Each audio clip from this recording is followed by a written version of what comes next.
The reason I've put so much time and effort into creating Tesla was because it has always seemed to me that that transportation will go electric and should go electric, but we have an unpriced externality in the negative effects of gasoline and on the environment, and also in the wars that we fight and national security and that kind of thing.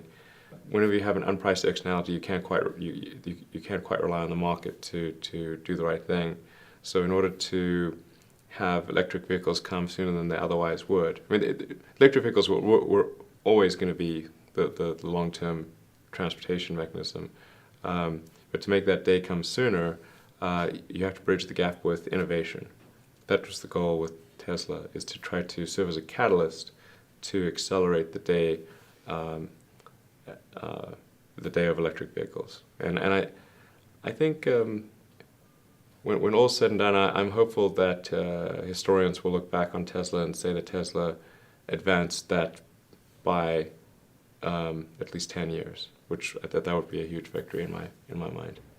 And SolarCity, of course, is on the energy production side of things, because it doesn't help if we have sustainable consumption of energy, but then that energy isn't produced in a sustainable way. And I feel quite strongly that solar power will be the single largest source of electricity generation by the midpoint of the century. In fact, just a simple extrapolation of the growth of solar power would show that that's obviously going to be the case. And also when you consider that the Earth is almost entirely solar powered today, and that the fact that we're not a frozen ice ball at, say, 4 degrees Kelvin, and it's just due to the sun, and the whole ecosystem is powered by the sun.